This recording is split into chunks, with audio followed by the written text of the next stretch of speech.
All right, I've mugged back for the episode of Carnivore Trades. Today is Monday, March 18th, 2024. If you've not done so already, please give the video a thumbs up, like, comment, subscribe to the channel. Come find me on carnivoretrades.com for swing trading alerts, analysis, and live day trading. Anyways, let's get into it today. So markets here today having a pretty good recovery. Gapping higher. Looked like it wanted to be a gap and go at first. I did talk about this in the short from this morning where I didn't think there was going to be a ton more upside here today, at least for a few hours, or at least if we're going to have to stall out. The reason I said that is you just look at what you're going into, right? So it takes a lot of energy, right, to be gapping up essentially 1% on the day. And I think we gapped up about 80 basis points and we rallied up to be up 1% on the day. And you're just going into a lot right here. So I figured we'd need to back off, and that would be kind of the high of the day. And essentially that's exactly what happened.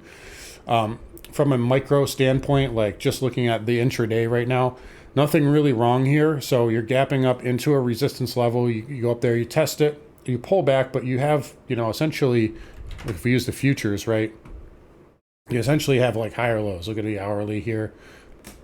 You have a chance for a good higher low here with a higher high. So there's nothing to say we can't just consolidate this and then push higher. That said, let's take a lot of this with a grain of salt here. We have the Fed coming up in 2 days. There's no economic data coming out today or tomorrow, except for we do have a bond auction, 20-year, so that'll be important tomorrow.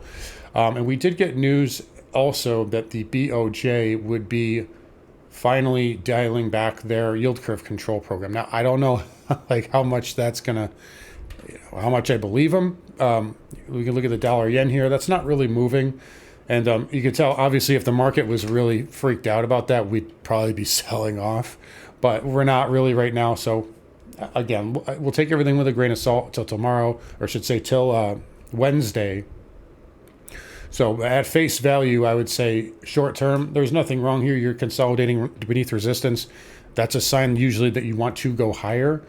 So it might need to do a little bit more. I mean, you basically, let's see, it was basically almost 2 days worth of, pretty much 2 days worth of trading that we were up in this range before it failed. So we might need to do another whole day, maybe tomorrow, of sideways action, right? There's nothing really going to move the market tomorrow except for the auction when we have the Fed on Wednesday. So perhaps we just sit in this range again. It's only a 20-point range. And really the last couple hours, it's been only a 10-point range. So we could just hang around in this area until tomorrow. Again, I'm not going to make too much out of the price action. I will say, though, I still have that weekly sell signal I talked about Friday. That's not going to go away unless we, make new weekly closing highs, which is possible, right? There's nothing saying that can't happen right now, but we have seen the declining momentum. And again, I would just be a little cautious in this environment. Tech is definitely a little bit weaker relatively, and that's been the leader for the last 15 months, or so, 15, 16, 17 months, ever since the October lows.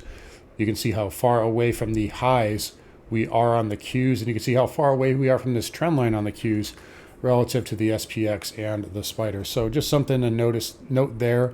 We also saw a little bit of weakness in NVIDIA today. Granted, it was green. It's up 1%, but for NVIDIA, that might as well be flat versus the market, which is up again, a little under 1%. You could say, well, NVIDIA's up more than the market. That's bullish. But NVIDIA's got a high beta, so it's kind of has to be up significantly more than the market in order for it to be like relatively outperforming. But in any case, we had a little gap and crap there, and it is back up to green. We also have SMCI. That took a little bit of a hit today. That's going to get, I would say, likely up. While we're doing this here, I don't know if I'm going to walk you into the close, but it'll get a big power surge into the last 10 minutes. It's going to get added to the S&P today. The S&P today. So there will be a little bit of a pop into the closes. There's forced buying, but interesting to see now lower highs, lower lows for the first time since the October low, or November rather. So there's your low, lower high, lower low. Ironic. Usually when you have something that's added to the S&P, it runs all the way up into that actual date, then you see selling afterward, but we're seeing selling ahead of time. So again, kind of these market leaders starting to shift around a little bit, something to keep an eye on. We talked about the Qs there, and that is getting a bid today. The IWM is down, so down about 40 basis points, actually slipping a little bit here as we get towards the end of the day. Again, you guys know the weekly pattern I still think is fine right now, but we could still retrace if we pulled back a little bit more. You got the 50 MA, and then you got this trend line right here. I think that would possibly be an opportunity for a higher low in the IWM in the short run, but right now it's hanging in there okay. 205 to 200 is kind of our short-term range right there. The diamond here, I won't make too much out of that, up 1/3%. Levels are still the same on that. You got the kind of double, triple top, 395 and then 385 on the downside. 385 breaks. This is a little bit more vulnerable. So SMH here, that was up 61 basis points. Let's look at the stocks. Yeah, only up just under 0.5% here. So definitely a little bit weaker. Here's a big trend line I'm watching on the SOX. If that breaks, you're probably looking at, you got the 50 MA there, but I'm probably looking at like 44. And then 42 is your big level. So these would be like more bigger retrace levels. If we got down, lower than that, we look at 4K, and then your big level is around, 38.75. You got the 200 moving average, pivot high, breakout, retest to that area. But right now, semis, a little bit of a gap up and then a little bit of weakness here. AMD was down earlier. It did manage to bounce back up. Broadcom was down earlier as well, but again, they bounced back as well. But they're hanging in there, but definitely showing a little bit of laggardship as really for the first time in quite a while here. IGV bouncing back up 1.3. Again, I won't make too much out of it right now. It's getting a bit here. We'll leave it at that. This wedge isn't the best anymore. We've kind of violated it, but we'll just leave those lines there for the time being. Transport's on the weaker side. This one's in a little bit of trouble here. So this can trigger a daily. Let me get this exact. Right about there. So it's close. So it's close to triggering a daily head and shoulders. Looks like it's going to get saved here in the last few minutes. It's close to triggering a daily head and shoulders. The positive is, and I know I say this a billion times, but you got to say it. The positive is the weekly pattern negates the daily because you have a weekly green bullish inside bar. And until that gets negated, it's more dominant than this head and shoulders. So you could trigger the head and shoulders on the daily and still have a strong weekly. Just be aware, most patterns fail because the larger time frame's not confirming. That's essentially what I'm getting at right here. So don't get too bearish on the transports yet. But we acknowledge both of those patterns for what they're worth right now. Interest rates here. So acting well, 2-year, taking a look here, hammering above 475 now. And there's that pivot there, 4759. We'll call it 476. You got this one here at 4773. So right in this area here, again, 6 days up in a row. Maybe it pulls back tomorrow, but I don't think this is a ton of resistance here, right? So we hit this.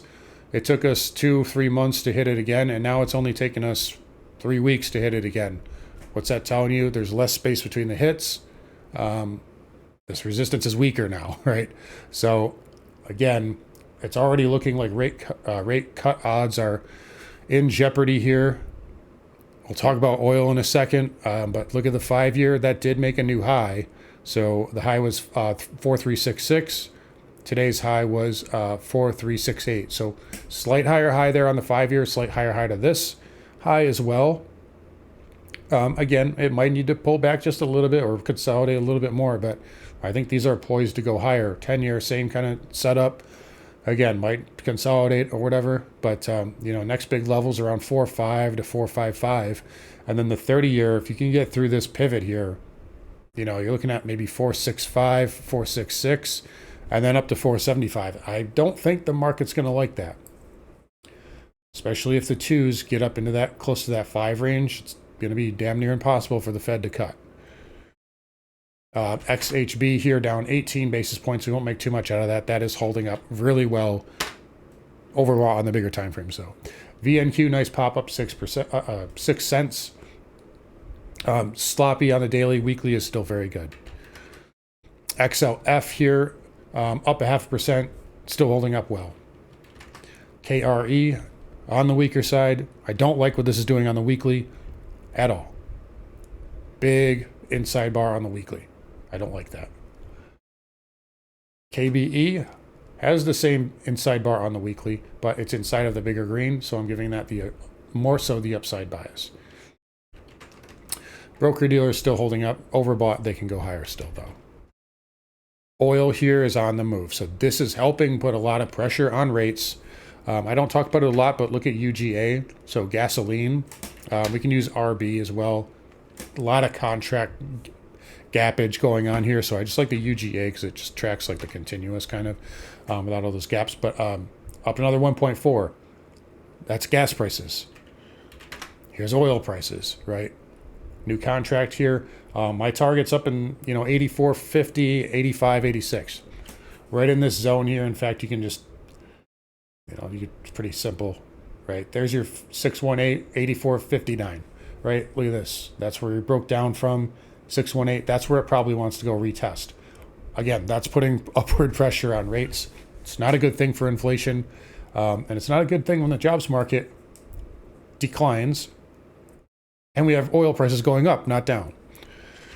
XLE, that's holding on. Nothing great, nothing terrible right now. Again, we went up into that big level at 92, and it's pulling back. XOP holding up as well. I believe they paid dividends today. That's why they're, yeah. So that's why you're seeing it, that green candle, but it's down. So dividends going out here, and then OIH here also holding up 42 basis points on the day, and no problems there. That can still go to 330 in the short term. I think that would be a little bit of resistance there. CCJ holding up, back testing 42. If it gets through that, it's back up to 44 and change. URNM still holding up as well, testing that 20-day moving average. If that gets rejected, it's going to go have to test the 200 though. Nat gas getting a little bit of a bid here, up about 5 cents. I still don't like this pattern here. You can make a case it's trying to make higher lows, but I don't like you're below the 20 moving average. Like, that should not be a thing if you're trying to make a higher low. You should be able to hold that. So I think nat gas has got to go down and spike the low. Looks like market's dipping a little bit here. Yeah, IWM coming in a little. We shouldn't get below 51.50 though. Just FYI, while I'm doing this live. You guys are going to watch it afterwards, so it doesn't matter. But dollar index back above 103.50. Needed to do that. Next level is 104, right? Red bar high, 103.90, 104 area. That's the level on the dollar. And this chart has improved a lot. It was very much weaker here a few days ago. On Wednesday, I was very concerned with this, but it's got a nice bid on Thursday, and it's definitely holding up better. Looking at the weekly, again, you have plenty of room here for that higher low. If we close above, 104 on the weekly, I would say that's another higher low there for the DXY. So a lot of people getting bearish on the dollar here. I'm not quite in that camp yet. A little bit more neutral on it.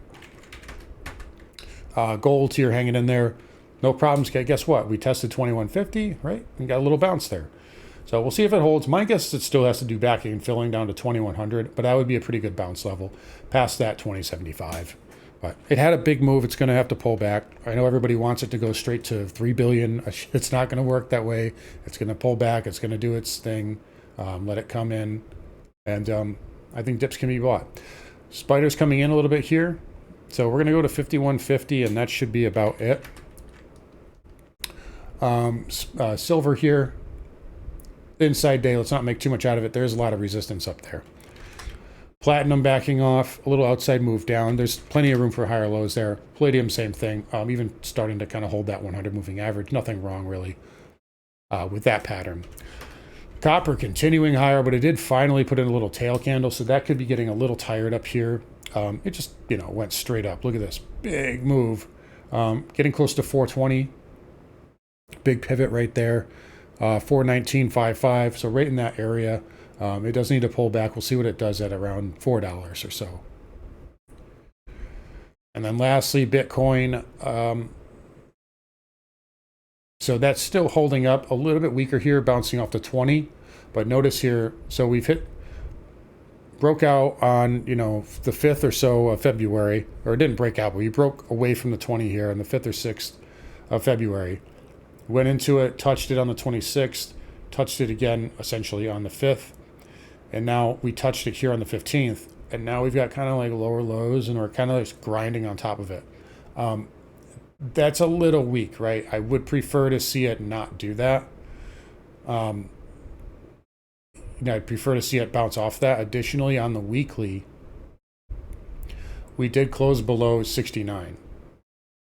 Right, so you can see right there, 69,275, right? And here on the weekly, 68,495. So a little bit of a minor red flag. That doesn't mean that we're going to crash or anything, but it might finally have a local top in place. Again, if it's strong, it should be able to just close. I mean, what's another 1,000 points, right? Like you can't close above that. So a little bit of a red flag there on the weekly, and I talked about that.